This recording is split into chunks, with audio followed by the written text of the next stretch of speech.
अमृत काल का ये पहला बजट विकसित भारत के विराट संकल्प को पूरा करने के लिए एक मजबूत नींव का निर्माण करेगा।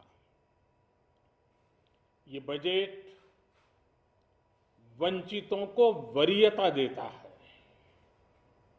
ये बजट आज की एस्पिरेशनल सोसाइटी, गांव, गरीब, किसान, मध्यम वर्ग, सभी के सपनों को पूरा करेगा। मैं वित्त मंत्री निर्मला जी और उनकी टीम को इस ऐतिहासिक बजट के लिए बधाई देता हूं।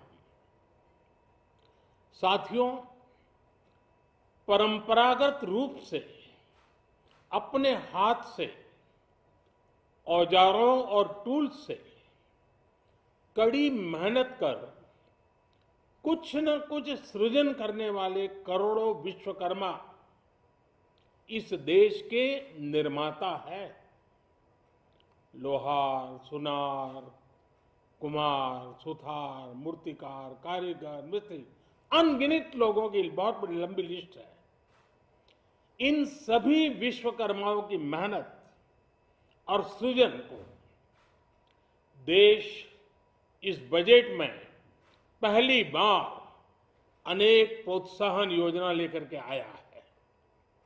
ऐसे लोगों के लिए ट्रेनिंग, टेक्नोलॉजी, क्रेडिट और मार्केट सपोर्ट की व्यवस्था की गई है।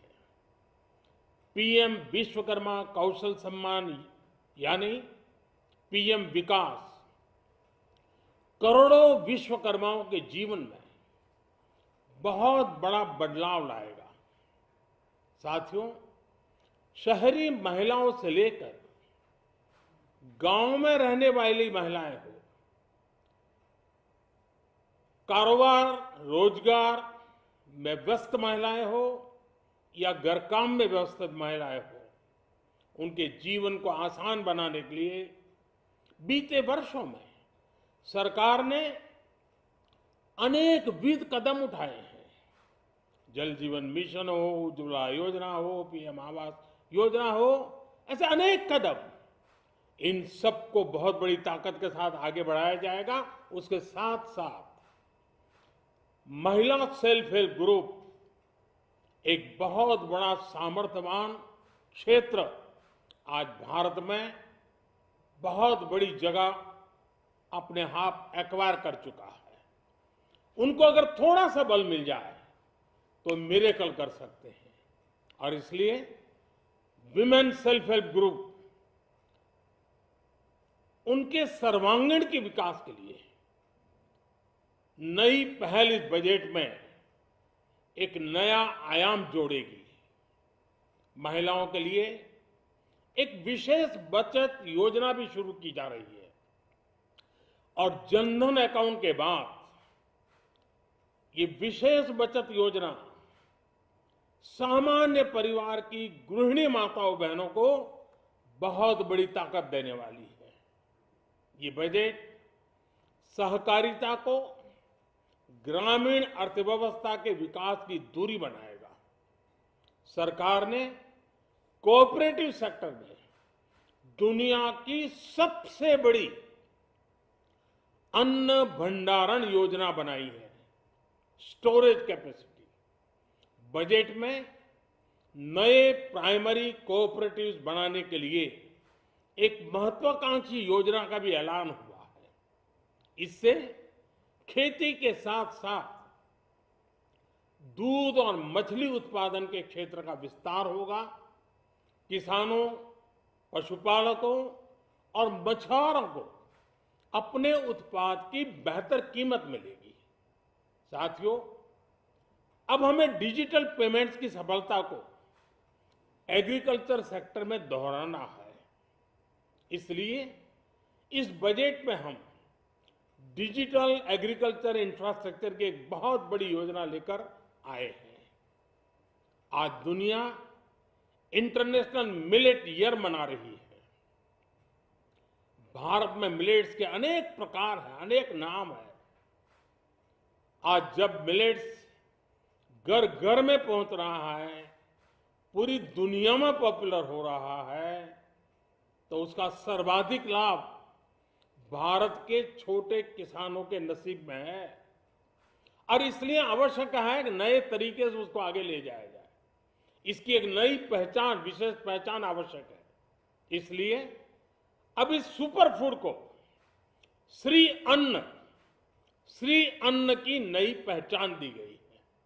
उसके प्रोत्साहन के लिए भी अनेकविध योजनाएं बनाई गई हैं। श्री अन्न को दी गई प्राथमिकता से देश के छोटे किसानों, हमारे आदिवासी भाई बहन जो किसानी करते हैं, उनको आर्थिक संबल मिलेगा और देशवासियों को एक स्वस्थ जीवन मिलेगा। साथियों, ये बजट सस्टेनेबल फ्यूचर के लिए green growth, green economy, green energy, green infrastructure और ग्रीन जॉब्स को एक अभूतपूर्व विस्तार देगा। बजट में हमने टेक्नोलॉजी और न्यू इकोनॉमी पर बहुत अधिक बल दिया है। एस्पिरेशनल भारत आज road, rail, metro, port, waterways, हर क्षेत्र में आधुनिक इंफ्रास्ट्रक्चर चाहता है। नेक्स्ट जनरेशन इंफ्रास्ट्रक्चर चाहिए। 2014 की तुलना में इंफ्रास्ट्रक्चर में निवेश पर 400% से ज्यादा की वृद्धि की गई है।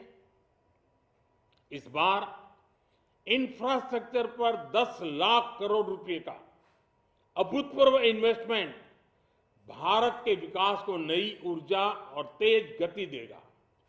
ये निवेश युवाओं के लिए रोजगार के नए अवसर पैदा करेगा, एक बहुत बड़ी आबादी को आय के नए अवसर उपलब्ध कराएगा। इस बजट में ईज ऑफ डूइंग बिजनेस के साथ साथ हमारे उद्योगों के लिए क्रेडिट सपोर्ट और रिफॉर्म्स के अभियान को आगे बढ़ाया गया है।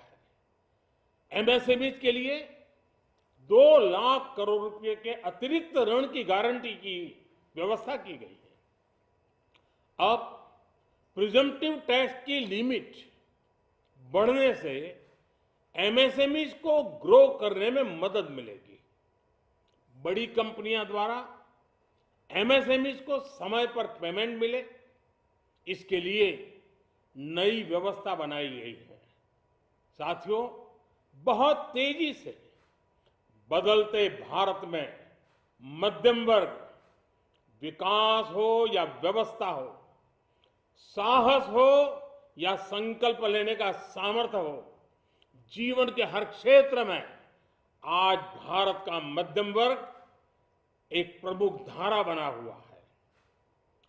समृद्ध और विकसित भारत के सपनों को पूरा करने के लिए मध्यम वर्ग एक बहुत बड़ी ताकत है। जैसे भारत की युवा शक्ति ये भारत का विशेष सामर्थ्य है, वैसे ही बढ़ता हुआ भारत का मध्यम वर्ग भी एक बहुत बड़ी शक्ति है। मध्यम वर्ग को सशक्त बनाने के लिए हमारी सरकार ने बीते वर्षों में अनेकों निर्णय लिए और ईज ऑफ लिविंग को सुनिश्चित किया है। हमने टैक्स रेट को कम किया है, साथ ही प्रोसेस को सिंप्लीफाई, ट्रांसपेरेंट और फास्ट किया है।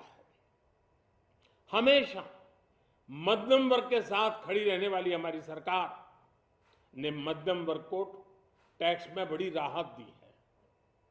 इस सर्वस्पर्शी और विकसित भारत के निर्माण को गति देने वाले बजट के लिए मैं फिर एक बार निर्मला जी और उनकी पूरी टीम को बहुत बहुत बधाई देता हूं और देशवासियों को भी बहुत बधाई के साथ साथ मैं आह्वान करता हूं, आइए अब नया बजट आपके सामने है, नए संकल्पों को लेकर के चल पड़े। 2047 में समृद्ध भारत, समर्थ भारत, हर प्रकार से संपन्न भारत हम बना के रहेंगे। आइए इस यात्रा को हम आगे बढ़ाएं। बहुत बहुत धन्यवाद।